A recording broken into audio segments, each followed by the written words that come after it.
గెలిపించాలి. ఎంపీ సునీల్ గారు ఎక్కడ ఫ్యాన్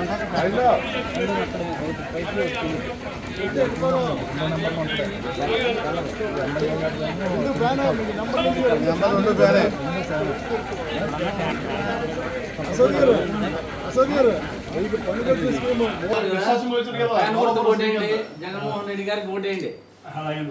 మనకు అన్ని బాగా మంచి జరుగుతుంది జగన్మోహన్ రెడ్డి వల్ల బ్రాహ్మణ సామాజిక వర్గానికి. Right, okay.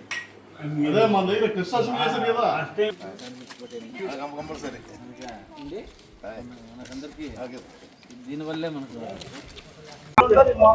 Kakinada rural MLA Kurasala Kannababu, MP Chalamalasetti Sunil ప్రచారం అద్భుతంగా సాగుతుంది. 4 రోజులు సమయం ఉండడంతో వేగం పుంజుకుంది. ముఖ్యంగా దేవాదాయ శాఖ రాష్ట్ర సలహాదారు మన అనంతపురం చెందిన జ్వాలాపురం శ్రీకాంత్ ముఖ్యంగా బ్రాహ్మణ సామాజిక ఓట్లు ఎక్కడ తిరుగుతున్నారు. ముఖ్య కన్నబాబు గేనికి మంచి సాన్నిహిత్యం ఉంది. ఆ ఉద్దేశంతో ఇవాళ కన్నబాబు ప్రచారంలో పాల్గొనడం జరిగింది.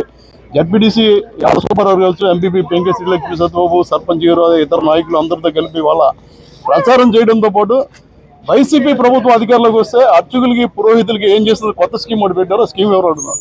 సార్, మీరు ఈ మోడర్న్ టైంలో ఏదైతే మత్స్యకారులకి వేట విరామం సమయంలో వాళ్ళకి పరిహారం ఇస్తున్నారో అదేవిధంగా వాళ్ళకు కూడా ఎంపీపీ అది కూడా ఏమని అడిగారు, స్కీమ్ ఏంటి సార్? యాక్చువల్గా మేము 26వ తారీఖు నుంచి మన జగనన్న మరీ ముఖ్యమంత్రి కావాలని బ్రాహ్మణులు అందరూ కూడా మాకు ఇచ్చిన అన్ని సామాజిక వర్గాలతో పాటు మాకు ఇచ్చినది కూడా రాజకీయంగా, ఆర్థికంగా, సామాజికంగా మన వాళ్ళందరినీ ముందుకు తీసుకెళ్తున్నాడు. 26వ తారీఖు నుంచి కర్నూలు నుంచి స్టార్ట్ చేసి ఈరోజు ఉదయాన్నే రాజమండ్రి రూరల్, రాజమండ్రి అర్బన్ చేసుకొని సాయంకాలము ఇక్కడ మన కాకినాడ రూరల్కు రావడం జరిగింది. ఇక్కడ కరసాల మన కన్నబాబు గారికి, అదేవిధంగా సునీల్ గారికి, ఎమ్మెల్యేకి, ఎంపీకి అందరూ ఓటు వేయించి గెలిపించాలని ముఖ్యంగా అందరినీ బ్రాహ్మణ సోదరులని ఇక్కడ ఉన్నటువంటి అన్ని సామాజిక వర్గాలని కోరుకుంటున్నా. మీరు అడిగిన ప్రశ్నకు వస్తే నేను మన ముఖ్యమంత్రి గారిని కలిసినప్పుడు కొంత మూడం టైంలో ఏదైతే అర్చకులు మన పురోహితులు ఉన్నారో వారికి ఆ మూడం టైంలో ఏది కొంచెం గడవడం కష్టంగా ఉంటుంది కాబట్టి అడిగితే ముఖ్యమంత్రి గారు నేను వచ్చిన వెంటనే ఫస్ట్ దాన్నే చేద్దాము, ఇంకా ఏదన్నా మీ బ్రాహ్మణ సామాజిక వర్గానికి ఏదన్నా కావాలంటే చేద్దామన్నా, దాని గురించి ఏం ఆలోచన లేదు, మంచి మంచి కార్యక్రమాలు చేస్తామన్నారు. కానీ మన చంద్రబాబు నాయుడు గారు ఇచ్చిన మేనిఫెస్టోలో మొత్తం అంతా అర్చకుల గురించి దేని గురించి అనగానే మన జగన్మోహన్ రెడ్డి గారు ఏదైతే ఇస్తున్నారో దానిలను మార్చి కొంచెం ఏదో పదాలు మార్చి ఇచ్చాడు తప్ప ఇస్తున్న పథకాలే ఇస్తున్నారు. ఆల్రెడీ జగన్మోహన్ రెడ్డి గారు వారి చెప్పిన దానికంటే రెట్టింపుగా మనకు జరుగుతూనే ఉంది.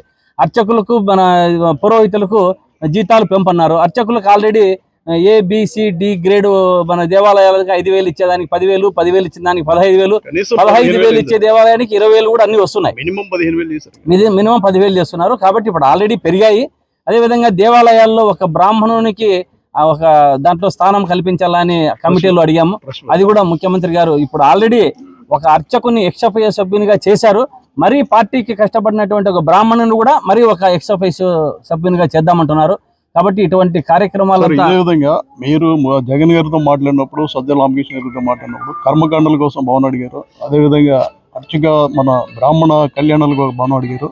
దీంతో పాటుగా మరీ ముఖ్యంగా ఈ కాన్స్టిట్యున్సీలో చూసుకుంటే కన్నబాబు గారు దాదాపు CGF ఫండ్స్ నుంచి 100 కోట్ల పైగా తీసుకొచ్చి అద్భుతమైన ఆలయాలు నిర్మించడం జరిగింది. ఈ CGF ఇంకా పెంచే అవకాశం ఉందా? CGF కింద ఏ దేవాలయాలైనా సరే రాష్ట్రంలో అడిగిన వెంటనే అక్కడ ఉన్నట్టు లోకల్ ఎమ్మెల్యే ఇది కావాలా ఈ దేవాలయాలకని లెటర్ రాసిన వెంటనే మా దేవాదాయ శాఖ కమిషనర్ కానీ అందరూ కూర్చొని దాన్ని దేవాలయాన్ని మీటింగ్లో పెట్టేసి CGF కింద దాదాపు 1.5-2 కోట్ల వరకు కూడా శాంక్షన్ చేయడం జరుగుతుంది. అదేవిధంగా మీరు అపరకర్మల భవనం అన్నారు. ఈ అదే ఇట్లా ప్రతి ఒక్క నియోజకవర్గంలో కూడా ఇన్ని డబ్బులు చేర్చడం జరిగింది. కాకపోతే మీరు అడిగినది బ్రాహ్మణులకు ఒక అపరకర్మల భవనం ఒకటి, అదేవిధంగా బ్రాహ్మణ భవనం ఒకటి అనే విధానాన్ని తీసుకొచ్చాం. కాకపోతే కొన్ని నియోజకవర్గాల్లో, కొన్ని జిల్లా కేంద్రాల్లో ఇప్పటికే 3-4 జిల్లా కేంద్రాల్లో ఉండడం జరిగింది. ముఖ్యమంత్రి గారు ఈసారి ఇప్పుడు మన ముఖ్యమంత్రి గారిని మరీ చేసుకుంటే వెంటనే అన్ని జిల్లాల్లో కూడా అపరకర్మల భవనం ఒకటి, మన బ్రాహ్మణ భవనం ఒకటి, 2 దానిలో కూడా నేను చేద్దామన్నా హామీ ఇచ్చాను. మేనిఫెస్టోలో లేనివి మనం చాలా చేశాము. మేనిఫెస్టోలో పెట్టకున్నా కూడా మీ బ్రాహ్మణ సామాజిక వర్గానికి మీరైతే ఏది అడుగుతారో దాన్ని చేసే బాధ్యత నాది అని ముఖ్యమంత్రి గారు చెప్పడం జరిగింది. కాబట్టి మేమంతా బ్రాహ్మణులంతా కూడా ముఖ్యమంత్రి గారి వెంటే ఉంటాం. సార్, కన్నబాబు గారికి ప్రపోజల్ పెట్టారు. 50 సంవత్సరాలు దాటిన పురోహితులకి, కల్లుగీత కార్మికులు లేదంటే మన మత్స్యకారుల తరహాలో పింఛన్ ఇస్తున్నారు. ఆ ప్రపోజల్ వచ్చింది. అది కూడా ఇప్పుడు కన్నబాబు గారు ఇప్పుడు పెట్టినట్లున్నారు. ఎలక్షన్ వస్తూనే నేనే కన్నబాబు గారిని పిలుచుకొని వెళ్ళి ముఖ్యమంత్రి గారి దగ్గరికి ఈ యొక్క ప్రతిపాదనను ముఖ్యమంత్రి గారి దగ్గరికి తీసుకువెళ్ళి దీన్ని చేసి ఇచ్చే బాధ్యత కన్నబాబు గారు, మేము, మా సామాజిక వర్గంలోని పెద్ద లీడర్లు విష్ణు గారు కానీ, కోన రఘుపతి గారు కానీ అందరూ తీసుకుంటామని చెప్పి మీకు తెలియజేస్తున్నాం. సార్, మీరు తిరుగుతున్నారు కాకతాళీయంగా, వీళ్ళు కూడా తిరుగుతూ ఏ గ్రామానికి గ్రామాలు ప్రచారం చేసుకున్నారు. ఇంత సందడి చూశారు, అంత పెద్ద ఎత్తున కార్యకర్తలు చూశారు. రాష్ట్ర వ్యాప్తంగా అనంతపురం నుంచి విజయవాడ, మన సెంట్రల్ దగ్గర నుంచి అన్ని నియోజకవర్గాలు తిరుగుతున్నారు. మీరు తిరిగి దాన్ని బట్టి ఎన్ని సీట్లు ఎక్స్పెక్ట్ చేస్తున్నారు స్టేట్ వైజ్? నాకు అంటే మన సామాజిక వర్గం కానీ మొత్తం అన్ని సామాజిక వర్గాలు కానీ చూస్తే ముఖ్యమంత్రి గారు చెప్పినది వైనాట్ 175 అన్న దాంట్లో అందరూ భాగస్వాములు అవుతారని, వీలైనంత వరకు వైనాట్ 175 వస్తాయని నేను కోరుకుంటున్నా. వస్తాయి కూడా. సార్, ఫైనల్గా 9వ తేదీనే మీరు, మల్లాది విష్ణు గారు, ద్రోణనాథ్ రవి మళ్ళీ కాకినాడ జిల్లా బ్రాహ్మణ ఆత్మీయ సభ పెడుతున్నారు. ఎలాంటి ఏర్పాటు జరుగుతుంది? బ్రాహ్మణ సామాజిక వర్గం గురించి కాకినాడలో ఒక మామూలుగా ప్రతి సంవత్సరం కూడా, పోయినసారి కూడా, పోయిన ఎన్నికలప్పుడు కూడా రావడం జరిగింది. మా బ్రాహ్మణ సామాజిక వర్గాన్ని అంతా ఏకీకృతం చేస్తూ మా వాళ్ళందరినీ కూడా, వాళ్ళకంతా అందరికీ ప్రతి ఒక్కరు కూడా బ్రాహ్మణ సామాజిక వర్గం అంతా ముఖ్యమంత్రి గారి జగన్మోహన్ రెడ్డి గారు వైపే నడుస్తున్నారు. వారు ఇచ్చిన సంక్షేమ పథకాల్లో మాకు అందరికీ అన్నీ అందాయి. కాకపోతే మేము మరీ కూడా దాన్ని ఒకసారి కృతజ్ఞతా భావకంగా మనము ముఖ్యమంత్రి గారిని మరీ చేసుకోవాలని ఆత్మీయ సభ, కృతజ్ఞత, ఆత్మీయ రెండు, మాకు ఆత్మీయ, జగన్మోహన్ రెడ్డికి కృతజ్ఞత తెలుపుకుంటూ ఒక సభను నిర్వహించుకుంటున్నాం. ఆ సభలో కూడా కాకినాడలో కూడా మొత్తం రూరల్గా కానీ ఆ మెసేజ్ను రాష్ట్ర బ్రాహ్మణులకు అందరికీ కూడా ఇవ్వడం జరుగుతుంది.